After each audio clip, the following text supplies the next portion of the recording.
Sir क्या नाम है? मेरा नाम एडवोकेट विशाल सिंह है। आपने देखा होगा कि आज जिस तरीके से पश्चिम बंगाल की पूर्व मुख्यमंत्री और टीएमसी प्रमुख ममता बनर्जी पूरे दल बल के साथ, अब पूर्व हो गई है सीएम, लेकिन उसके बाद भी दल बल के साथ वो पश्चिम बंगाल के हाई कोर्ट पहुंची। वहाँ के मुख्य न्यायाधीश जो सुजय पौल है और जो जस्टिस पार्थसारथी, उनके सामने उन्होंने कहा कि राज्य में काफ़ी तरीके से जो है वो हिंसा करा रही है बीजेपी और बीजेपी की सरकार। क्या कुछ कहना चाहिए? देखिए, सबसे पहले तो मैं कहना चाहूँगा कि ममता बनर्जी को हार स्वीकार कर लेना चाहिए, क्योंकि हार के बाद हताशा और निराशा हर पॉलिटिकल पार्टी के नेता को होती है। लेकिन इस तरीके से गर्मी का सही उपयोग वो कर रही हैं, वो सही नहीं है। दूसरी बात मैं कहूँगा कि ममता बनर्जी पीआईएल के तहत गई थी। पीआईएल में उनकी ये मांग थी कि एफआईआर नहीं दर्ज किए जा रहे हैं, तोड़फोड़ किए जा रहे हैं। तो एक लोकतंत्र में मुझे लगता है कि तोड़फोड़ या कोई भी मारपीट नहीं होनी चाहिए। हालांकि ममता बनर्जी ने अपने ही बयान में कहा कि 2021 से ज़्यादा घटनाएं हुई हैं। तो क्या 2021 में ममता बनर्जी ये मानने के लिए तैयार हैं कि घटनाएं ज़्यादा हुई हैं और उस घटना की वजह से बहुत से लोगों की जानें भी गई थी? और दूसरी बात मैं कहूँगा कि ममता बनर्जी ने रक्त रंजित राजनीति का जो एक इतिहास रचा है वो सामने फिर से आ रहा है, क्योंकि अभी हम देख रहे हैं कि शुभेंदु अधिकारी जो चीफ मिनिस्टर भी बने हैं, उनके पीए की हत्या हो जाती है। आरजी कर विक्टिम जो है उनकी माँ, वो चुनाव तो जीत जाती है लेकिन उनके घर पर बम से हमला किया जाता है, जो कि लोकतंत्र पर प्रहार है। और किस तरीके से पूरे बंगाल में रक्त रंजित राजनीति ममता बनर्जी के हारने के बाद की जा रही है। आप जो बॉर्डर सिक्योरिटी फोर्स को जमीन नहीं दे रही थी, नई सरकार के पास कहां से इतना जमीन आ गया कि पहले ही साइन में उन्होंने दे दिया। आप लोगों को मान्यता नहीं प्रदान कर रही थी, कैसे नई सरकार ने महिलाओं के लिए बसों में फ्री आना जाना कर दिया। आप महिलाओं के लिए एक्शन फोर्स नहीं बना रही थी, कैसे नई सरकार ने बना दिया। तो आप अपनी नाकामी को गिनाइए, आप अपनी नाकामी को स्वीकार कीजिए और 5 साल निस्वार्थ भाव से बंगाल की जनता की सेवा कीजिए। अगर आप में दम होगा तो फिर आप चुनाव लड़ेंगे, फिर आप जीत कर आएंगे। लेकिन इस तरीके से हताशा की राजनीति करना, बार बार कोर्ट आना, बार बार जबरदस्ती किसी मुद्दे को उठाना, ये सही नहीं है। ये लोकतंत्र का गलत उपयोग है। अच्छा, उनका जो वकील का पूरा ड्रेसअप रहा, जो उनका एक वकालत का आज रूप देखने को मिला, उसको लेकर आप क्या कहना चाहेंगे? क्योंकि मैंने ये देखा कि 1980s और 90s के वक्त में उन्होंने ज़रूर जो है वो लॉ ग्रेजुएट किया है, पर वो कभी भी वकालत उन्होंने नहीं किया।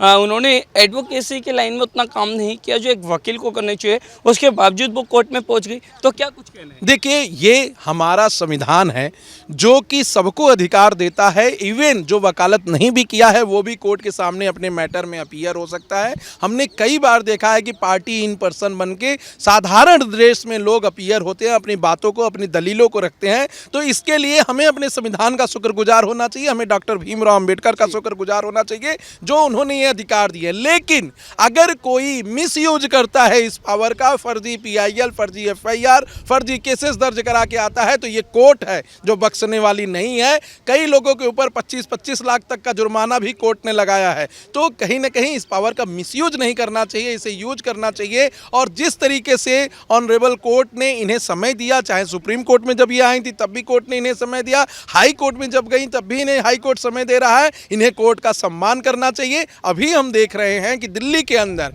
एक जज है ऑनरेबल जस्टिस स्वर्ण कांता, उन्होंने अरविंद केजरीवाल के ऊपर कंटेम्प्ट भी आज इशू कर दिया है। तो ये भी ध्यान में रखना चाहिए कि आप एक पॉलिटिकल पार्टी के नेता के तौर पे कहीं अपीयर तो हो सकते हैं, लेकिन अगर जज की अवमानना करेंगे तो कंटेम्प्ट ऑफ कोर्ट में जेल भी जाना होगा। और वो पश्चिम बंगाल की ही धरती है, कलकत्ता हाई कोर्ट ही है जहां एक्टिंग जज को 6 महीने के लिए जेल भी भेजा गया था। तो ये सब चीज़ों का ध्यान रखना चाहिए। ऑनरेबल कोर्ट की एक गरिमा होती है, उस गरिमा को मेंटेन करके रखना चाहिए। और कोई भी मुख्यमंत्री या प्रधानमंत्री ये सोच रहा है कि हम कोर्ट के ऊपर चढ़ के ऑर्डर ले आएंगे, तो ऐसा नहीं है। हमारे संविधान के आर्टिकल 50 में साफ साफ सेपरेशन ऑफ पावर की बात की जाती है, जिसका मतलब है कि न्यायपालिका अलग है और लोकतंत्र अलग है, और इसको कोई ओवररीच नहीं कर सकता। न्यायपालिका के पास जुडिशियल रिव्यू लेने का पावर है, वो पार्लियामेंट के किसी काम का रिव्यू कर सकती है, लेकिन न्यायपालिका के आदेश को हाई कोर्ट, पार्लियामेंट या विधानसभा रिव्यू नहीं कर सकता है। अच्छा सर, मैं देखता हूँ कि एज ए एमिनेंट एडवोकेट आप जो है वो लगातार पश्चिम बंगाल की तमाम खबरों पर बारीक जो है वो निगाह रखते हैं।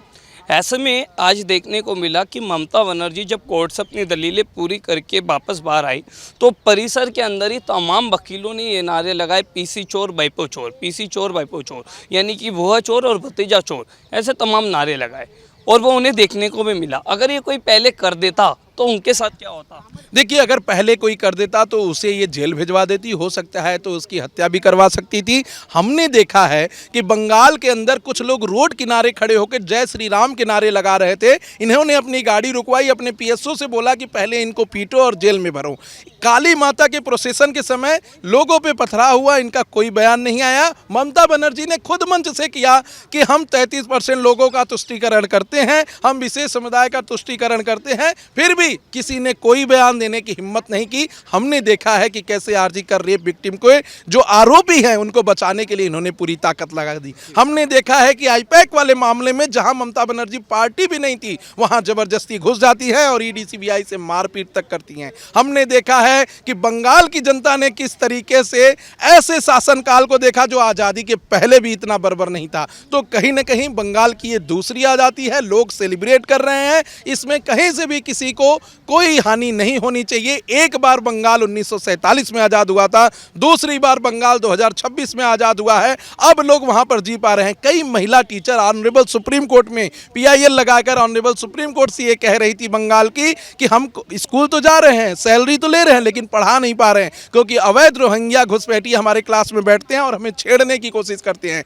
तो क्या एक लोकतंत्र में हम ऐसे सरकार को, ऐसे समाज को चाहते हैं? कभी नहीं। और आज उसका भुगतान ममता बनर्जी को करना पड़ रहा है। आरोप तो ममता बनर्जी लगा रही है, वो कह रहे हैं कि आज TMC के कार्यकर्ताओं पर जो है वो उनके साथ मारपीट हो रही है, उनकी हत्याएं कराई जा रही है, उनके जो कार्यालयों ने तोड़फोड़ किया जा रहा है, ऐसा तमाम आरोपों को। मुझे तो एक भी ऐसा इंसिडेंट नहीं सामने देखने को मिला जब से भारतीय जनता पार्टी जीती है कि किसी TMC के कार्यकर्ता की हत्या हुई है। दूसरी बात, अगर ममता बनर्जी पहले ही जमीन दे देती फेंसिंग के लिए, बॉर्डर सिक्योरिटी फोर्स के लिए, तो ऐसे अवैध घुसपैठिए भारत में आते ही नहीं, बंगाल में आते ही नहीं, तो तोड़फोड़ और ऐसी चीज़ें होती ही नहीं। तीसरी बात, यही सरकार, यही पुलिस सिस्टम अभी तक जिसका कोई भी बदलाव नहीं हुआ है, इसके पहले कैसे काम करती थी कि FIR दर्ज हो जाते थे और अब नहीं हो रहा है। तो ये सिर्फ एलिगेशन लगाने से नहीं होगा, उन्हें कोर्ट में प्रूव भी करना पड़ेगा और अगर प्रूफ नहीं कर पाएंगे तो इन्हें कहीं ना कहीं इसका जिम्मेदारी भुगतना पड़ेगा। और मैं मानता हूं कि अगर FIR भी है तो उन्हें स्टैच्यूटरी प्रोविजन के तहत अंडर सेक्शन 156 सब क्लॉज 3 और जो अभी under section 175 sub clause 3 BNSS में हो गया है उसके तहत जाना चाहिए। तो डायरेक्ट PIL दाखिल करके हाई कोर्ट जाने का कोई लीगल राइट नहीं बनता है। तो गलत लीगल रेमेडीज वो कोर्ट से मांग रही है, उन्हें हार देखना पड़ेगा, उन्हें हार सामना करना पड़ेगा और फिर वो रोएंगे कि हमारे साथ तो कोर्ट भी नहीं है। अब देखिए, पश्चिम बंगाल बार काउंसिल ने पत्र लिखा है ममता बनर्जी को और उनके वकालत होने के जो सबूत है, जो इनरोलमेंट है, वो सब मांगा है।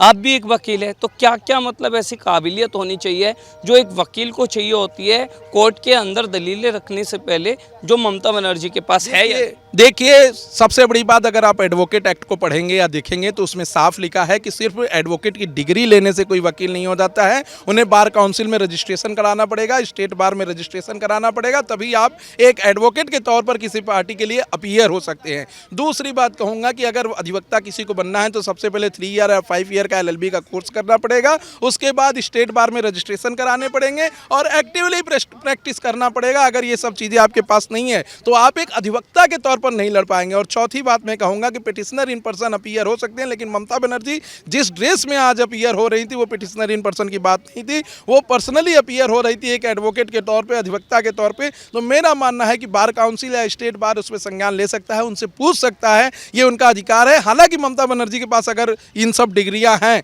तो वो दिखा सकती हैं कि मैं प्रैक्टिशनर एडवोकेट हूँ, कई दिनों से मैंने वकालत छोड़ रखी थी। और वो तो कह रहे हैं कि ममता बनर्जी जो है वो सत्य, न्याय, संविधान, इन सबके साथ खड़ी रहती है, लोगों के न्याय के लिए हमेशा खड़ी रहती है। और यही है कि आज हारने के बाद भी वो उनके लिए कोर्ट पहुंच गई। ममता बनर्जी असत्य, अन्याय, असंविधान के लिए, असंवैधानिक कार्यों के लिए खड़ी हैं। जिस तरीके से भरे मंच से संविधान की शपथ लेने के बाद भी वो बयान देती है कि मैं तुष्टीकरण करूंगी, तुष्टीकरण की राजनीति करूंगी, मुस्लिमों का रक्षा करूंगी, विशेष समुदाय का रक्षा करूंगी, बाबरी मस्जिद का निर्माण 6 दिसंबर के दिन ही कराऊंगी, ये सब संवैधानिक नहीं है। जब कोई व्यक्ति संविधान की शपथ लेता है तो संविधान सेकुलरिज्म की बात करता है, सभी धर्मों को एक निगाह से देखने की बात करता है। जो मुखिया होता है उसका कोई धर्म नहीं होता है। संविधान का पाठ ममता बनर्जी ना पढ़ाएं तो अच्छा है। जिस तरीके से ममता बनर्जी का बयान सुनने में आया है वो कहीं से भी संवैधानिक नहीं है। और मैं बता दूं, एक चुनाव हारने के बाद जिस तरीके से शुभेंदु अधिकारी के पीए की निर्मम हत्या करवाई गई, उसकी भी सीबीआई जांच होनी चाहिए। हो सकता है कि उसमें ममता बनर्जी का भी आगे चलकर नाम आए, क्योंकि इसमें बड़े सिंडिकेट होने के दावे इसमें बड़े सिंडिकेट के आ रहे हैं। जिस तरीके से बलिया से गिरफ्तार हुए लोग, बिहार से गिरफ्तार हुए, तो बड़े सिंडिकेट होने के दावे हैं। हो सकता है कि ममता बनर्जी भी इसमें इन्वॉल्व हो। हालांकि ममता बनर्जी अभी कह रहे हैं कि सीबीआई जांच हो, लेकिन आगे देखते हैं कि जांच में क्या निकलता है। अच्छा सर, आपके एक कलीग और है कल्याण बनर्जी, सुप्रीम कोर्ट के वकील है और साथ ही साथ टीएमसी के सांसद भी। वो कह रहे हैं, तमाम सुप्रीम कोर्ट के हवाले देते हुए कह रहे हैं कि बुलडोजर जो चलाया जा रहा है पश्चिम बंगाल में, हम देख रहे हैं कि कोलकाता के कई अवैध कब्जों पर बुलडोजर चला है, तो वो कह रहे हैं कि ये जो है वो गैर संवैधानिक है और सुप्रीम कोर्ट भी ये बात कह चुका है। देखिए, मैं मानता हूं जस्टिस डिलेड इज जस्टिस न्याय। अगर न्याय में देरी है तो इसका मतलब न्याय नहीं मिल रहा है। बुलडोजर एक्शन हो चाहे एनकाउंटर हो, अगर न्यायिक तरीके से सही रूप में किया गया है तो वो कहीं से भी गलत नहीं है। और जिस तरीके से मैं देख पा रहा हूं पिछले कुछ दिनों से उत्तर प्रदेश में एनकाउंटर के माध्यम से या बुलडोजर एक्शन के माध्यम से लॉ एंड ऑर्डर मेंटेन है। मैं तो चाहता हूं कि हर स्टेट को वो फॉलो करना चाहिए, क्योंकि न्याय पाने के लिए लोग कोर्ट तक आके मर जा रहे हैं, कई लोग कोर्ट तक पहुंच भी नहीं पा रहे हैं। ऐसे में अगर कोई व्यक्ति है जो उन्हें न्याय दिला दे रहा है न्यायिक तरीके से, संवैधानिक तरीके से, तो वो न्याय पाने का हकदार हर व्यक्ति है। और तीसरी बात मैं कहूँगा, कल्याण बनर्जी ने जो स्टेटमेंट दिया कि ये बुलडोजर स्टेट नहीं है, तो मैं मानता हूँ जितने भी लोग अवैध कब्जा देश में किसी भी भाग में किसी भी क्षेत्र पर किए हों, वो अवैध कब्जा हटना चाहिए। जब बॉर्डर सिक्योरिटी फोर्स को जमीन देने की बात होती है तो आपके पास जमीन नहीं होते हैं, उसको आप संवैधानिक बता रहे हैं। और जब अवैध कब्जे को हटाया जा रहा है तो उसे आप असंवैधानिक बता रहे हैं। इसका मतलब कि आप संविधान को फॉलो नहीं कर रहे हैं, आप सेकुलरिज्म में नहीं सरिया में विश्वास रखते हैं, आप संविधान में नहीं, रामायण में नहीं, गीता में नहीं, आप सरिया में विश्वास रख रहे हैं, इसीलिए ऐसी बात कह रहे हैं। अच्छा सर, ऐसे में क्योंकि सवाल आज कई सारे हैं, तो एक सवाल ये भी है कि जो कल्याण बनर्जी है वो कह रहे हैं कि जो राज्य में तोड़फोड़ हुई है, जो हिंसा हुई है, उसके लिए पश्चिम बंगाल की हाई कोर्ट में एक पूर्व जज को बिठा करके जो है पूरी जांच होनी चाहिए। और साथ ही साथ वो कह रहे हैं कि टीएमसी के जो कार्यालय तोड़े गए हैं उन पर भी पुलिस जो है वो कार्रवाई करे और हमारे कार्यालयों को नए बनवाने में मदद। देखिए, उनके कहने से कार्रवाई नहीं होगा, एक न्यायिक प्रक्रिया होती है, उससे गुजरना पड़ेगा। पहले इन्वेस्टिगेशन होगा, इन्वेस्टिगेशन के बाद रिपोर्ट आएगी, उस रिपोर्ट को वो पहले डिस्ट्रिक्ट कोर्ट में, फिर बाद में हाई कोर्ट में, और उसके बाद सुप्रीम कोर्ट का रास्ता तय कर सकते हैं। अगर ऐसे कोई व्यक्ति असंवैधानिक तरीके से डायरेक्ट हाई कोर्ट चला जाए, फिर सुप्रीम कोर्ट आ जाए, तब तो फिर न्याय व्यवस्था का क्या ही क्या है। फिर डिस्ट्रिक्ट कोर्ट बने ही क्यों हैं? सिर्फ गरीबों के लिए बने हैं। तो मेरा मानना है कि इसको सही तरीके से इनको फॉलो करना चाहिए। जो भी लोग ऐसे दोषी होंगे वो तो जेल में जाएंगे, लेकिन अगर गलत आरोप अगर ये लगा रहे होंगे तो ये भी जेल में जा सकते हैं। बुलडोजर एक्शन मेरा मानना है कि होना चाहिए। अवैध निर्माण कहीं से भी नहीं करना चाहिए। आप सोचिए कि जिसकी जमीन है उसका वहां घर ही नहीं, उसको मार दिया जा रहा है, उसको जान से मार दिया जा रहा है, दूसरे लोग अवैध कब्जा कर रहे हैं और हम कह रहे हैं कि अवैध कब्जा नहीं हटाना चाहिए। ऐसे घर को तुरंत जमींदोज कर देना चाहिए जो अवैध तरीके से किसी और की जमीन पर बना लिए गए हैं या सरकारी जमीन पर बना लिए गए हैं, क्योंकि ये सरकार की प्रॉपर्टी है, ये उस व्यक्ति की प्रॉपर्टी है जो खून पसीने की कमाई से उसने खरीदा था। तो ऐसे अवैध कब्जे को शून्य कर देना चाहिए और इसमें कोई बुराई नहीं है। अगर कोई मेहनत से घर बनाता है तो उस घर को उनको रखना चाहिए, उनको देना चाहिए मौका, शो कॉज नोटिस देने चाहिए, लेकिन किसी दूसरे की संपत्ति को अगर कोई कब्जा कर रहा है तो उसे जमींदोज कर देना चाहिए। अंत में एक बड़ा सवाल है, वो ये है कि ममता बनर्जी ने अभी 2-3 दिन पहले ये घोषणा की थी कि तमाम राजनीतिक पार्टी आइए एक साथ, चाहे वो सीपीआईएम हो, चाहे वो जितनी बड़ी या फिर छोटी कम्युनिस्ट पार्टियां हो, सब एक साथ मिलकर के जो है बीजेपी के खिलाफ जो है हम लड़ाई लड़ते हैं। क्योंकि दुश्मन का दुश्मन दोस्त होता है, पर हमारा इस समय ये सोचने का विचार नहीं है, हमारा एक ही दुश्मन है और वो है बीजेपी। इसके रिस्पॉन्स में जो जवाब आया कांग्रेस और सीपीआईएम का, वो भी सुनने वाला है। वो कह रहे हैं कि हम जो है वो ममता बनर्जी के अब साथ नहीं है। तो क्या कहना चाहेंगे? देखिए, मैं मानता हूं कि ये लोग बीजेपी के खिलाफ नहीं हैं, ये सनातन के खिलाफ है, ये हिंदूवाद के खिलाफ है, ये हिंदुत्व के खिलाफ है। क्योंकि जिस तरीके से ममता बनर्जी भी कह रही हैं कि सनातन को खत्म कर देंगे, तमिलनाडु में स्टालिन भी कर रहे हैं सनातन को खत्म कर देंगे, और नए मुख्यमंत्री भी जो आए हैं वो भी समर्थन कर रहे हैं। और पूरे देश में एक मोटो बनाया जा रहा है कि ब्राह्मणों को खत्म करो, ब्राह्मणों को टारगेट करो, सनातन को खत्म करो। तो वो ममता बनर्जी लेके चलना चाहती है। हालांकि उसके पीछे का मोटो वो बीजेपी रख दी। बीजेपी को खत्म करने की यहाँ बात ही नहीं है, यहाँ सनातन संस्कृति और हिंदुत्व को खत्म करने की साजिश लेकर चल रही है, जिसमें ये कभी सफल नहीं होंगी। ये ममता बनर्जी के लोग थे जो मंच से कह रहे थे काबा चलो, ये ममता बनर्जी के लोग थे जिन्होंने 6 दिसंबर के दिन बाबरी मस्जिद की नींव डाली, ये ममता बनर्जी के लोग थे जिन्होंने अवैध घुसपैठियों को बांग्लादेश से बंगाल में घुसा दिया, ये ममता बनर्जी के लोग थे जो 2 मासूम पत्रकारों को जबरदस्ती बांधने की कोशिश किए और उन्हें दीपू दास जैसी घटना दोहराने को कोशिश किए जो बांग्लादेश में हुआ था, जिंदा जलाने का। तो कहीं ना कहीं ऐसे लोग राजनीति की बात ना करें। अगर राजनीति सच में स्थापित करनी है तो लोकसभा में आप पक्ष से सवाल पूछिए, एक्टिव विपक्ष का रोल निभाइए। आज नकारात्मक राजनीति की वजह से पूरे देश के युवा परेशान है। आप देखिए किस तरीके से राहुल गांधी और अरविंद केजरीवाल 3 दिनों से बयान दे रहे हैं कि अब तो मोदी जी जो है कंप्रोमाइज्ड हो गए हैं, ये तो संभाल नहीं पा रहे हैं।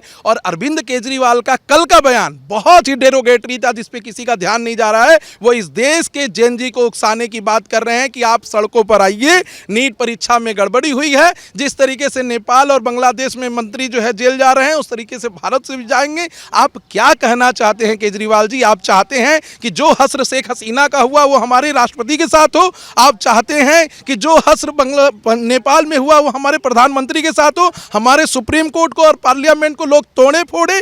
तो ऐसी राजनीति बंद कर दीजिए। ये घृणित राजनीति है। इनके ऊपर एनएसए के तहत केस करके इन्हें जेल भेजना चाहिए, क्योंकि ये बयान अगर जेनजी सच में एक्टिवली ले तो भारत की संपत्ति के साथ खिलवाड़ होगा। आज वैश्विक आर्थिक देश देख रहा है कि किस तरीके से पूरा विश्व अपने यहाँ आर्थिक स्थिति को मजबूत करने में लगा है और हमारे यहाँ विपक्ष हमारे ही देश को तोड़ने में लगा है। और ऐसे में मुझे जनरल बिपिन रावत का एक कहावत याद आता है कि देश 2 फ्रंट पे लड़ रहा है, पहला पाकिस्तान से, दूसरा चाइना से और आधा इन जैसे गद्दार लोगों से जो देश में रहकर देश को तोड़ने की बात करते हैं, देश में रहकर ऐसे आक्रामक आंदोलन की बात करते हैं जिस आंदोलन की वजह से पूरा विश्व बांग्लादेश पे हंस रहा था कि कैसे शेख हसीना के कपड़ों को भी लोग मिमिक्री बना रहे थे। तो क्या यही केजरीवाल जी चाहते हैं? इस देश के लोकतंत्र ने उन्हें इतनी बड़ी उपाधि दी, इतनी बड़ी पद दिया, मुख्यमंत्री बना दिया, इस देश के लोकतंत्र के ऊपर ही हमला करवाना चाहते हैं। ममता बनर्जी के साथ साथ अब केजरीवाल पर भी आगे तो वो बात एक अलग है, लेकिन लास्ट में सर आप ममता बनर्जी जिन्होंने वकालत का रूप धारण करके कोर्ट पहुंची